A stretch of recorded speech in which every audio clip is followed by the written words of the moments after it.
In this video, we're going to be talking about relics and some really cool relics that you should definitely prioritize.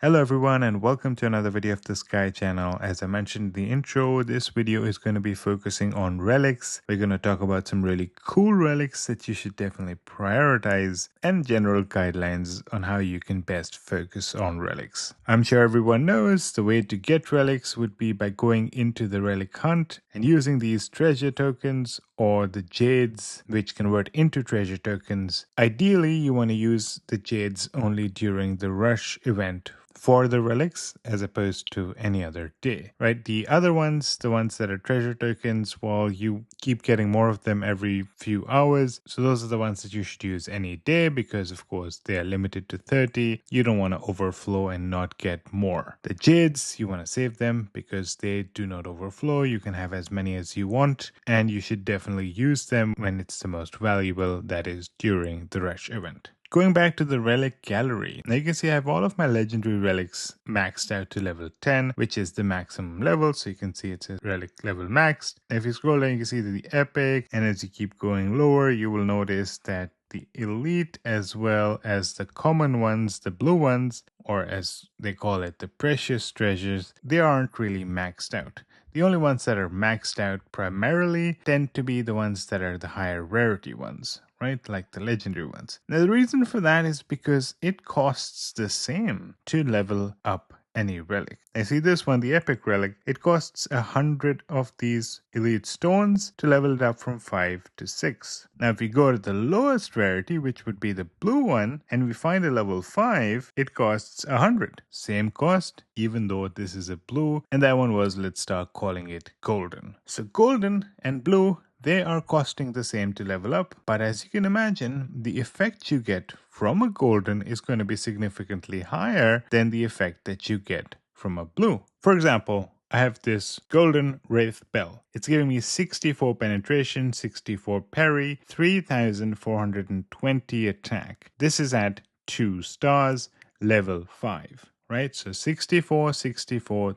3420. Meanwhile, the blue one is 42 penetration, 14 parry, and 3000 attack. Remember, 64, 64, this is 42, 14. That was 3420. This is 3000. This is 5-star. That one was 2-star. And as you start up further, you can imagine the stats increase quite a lot, right? So even though there's a huge star difference, that is giving a better bonus than this one. So why should we not use those resources that we have to level up stuff that is higher rarity? You certainly should, because that's giving you a much better bang for your buck. And that's exactly the reason why the legendary relics, which obviously are going to give you the best bonuses, like you can see critical damage parry, are the ones that have leveled up all the way to level 10, right? Because they are giving stuff that is more valuable than blues or even goldens, right? Let's call these the red ones. The red ones are the most valuable. Global damage reduction. Who doesn't like global damage reduction? Global damage bonus. Again, really sweet as well. Right, so that's the general thing that you want to follow. If you want to level up all of them to level 6, do so, because level 6 gives you a little bit of an extra affinity bonus in certain relics that have the affinity bonuses, right? Like this one. If you get them all to level 3, you get a crit and crit resist of 1%, which is great. If you manage to get them to level 6, you get an extra 5.4 million HP as well. So it makes a little bit of sense to level all of them up to level 6 to get these bonuses, especially the ones that are part of an affinity. But then you want to start focusing on the red ones and the gold ones because they're going to give you better bonuses than the purple and the blues, right? Now, there is one particular one that you're going to notice that I have level 10 in my golden ones as well, right? Actually, there's multiple. If you go here, you will see the Codex of Tides 3. Now this one I really like. AFK time limit bonus in minutes, 660, right? That's 11 hours extra AFK time limit bonus for me. As you can imagine, these items are hard to get. So the way I got them was number one, by focusing on the specific World Treasure events that had these books in stage 5. The other thing I did was that I used these items, these ones, these Omni Legendary Smithstones, to make up for the missing items so I could get this all the way to 5 star. Now I'm waiting to get these different fires so I can start up to the max star, and that's going to give me 264 extra minutes. Now the reason why I really focus on this is because there are only a few ways to get experience, and you know what, sometimes you might have a busy day. If you are limited to 12 hours maximum, and let's say you overslept or you forgot to collect it before going to sleep, and then you wake up and you realize you've missed like 6 hours worth of AFK experience, it gets really hard to catch up after that, right? One miss and you are going to be struggling catching up with everyone else. Although I get now, there's a point where you are now limited by the server days. I think eventually it's going to be back to the stage where getting as much experience as possible is extremely, extremely helpful. And you know what? You may not play as actively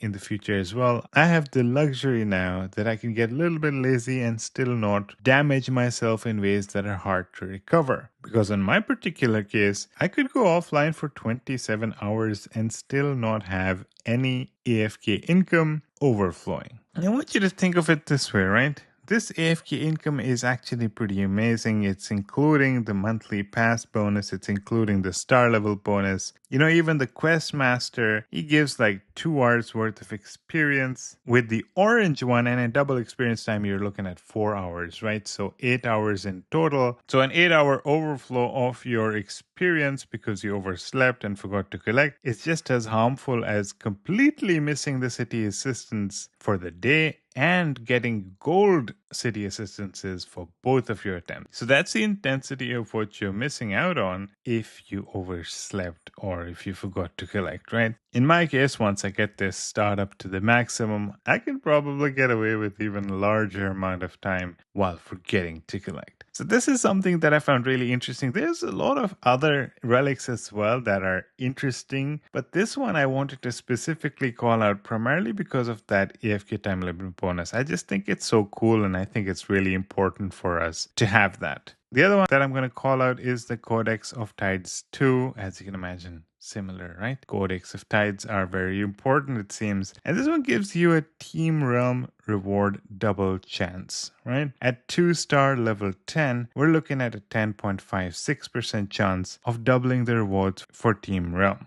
You can see as I start up further, that chance increases further. As you can imagine, when you go from 5-star to the max star, the chance is going to increase the most, right? And that is very helpful as well because every single day you're doing 4 team realms, right? And it gives you 5 of these summon bells. It gives you 120 soul sparks and 850 of these. You double it and you're looking at 10 summon bells and 240 soul sparks for a single attempt. That is large, right? Summon bells are hard to get and you can double them without putting in any extra money into it. Of course you want to take that. As you can see here, you can see I got double rewards on one of them. That's why you can see the 10 summon bells in that particular one, and the other one came out normal because I did a double challenge. You can see one of them had 10 summon bells, so it is actually very helpful. So those are the 2 relics I really wanted to call out, and the reason for that is because I want you all to notice the sort of relics that you have. There's probably tons of other amazing relics that I'm not calling out in this video, but you might have them. So I want you to take a look at the effects of the relics. They're not always just base stats, right? It's not always attack, defense, health, or something like that. Sometimes they have some really cool effects, and that's why you should take a look at the relic effects. And sometimes you might want to prioritize your relics and prioritize specific relics that you think are going to give you a long-term benefit. Relics are very important, and they should not be ignored. So I know I said this is going to be a short video. I think I've made this from short to medium length at least, and I don't plan on going over all the relics. But I do want you to start looking at your relics in a different way because they can be quite useful and they can actually help make your gameplay a little bit more convenient. And that's something I didn't know either until I started looking at the effects. Well, I hope this was helpful for you. Before you go, I want you to know you can save a lot of money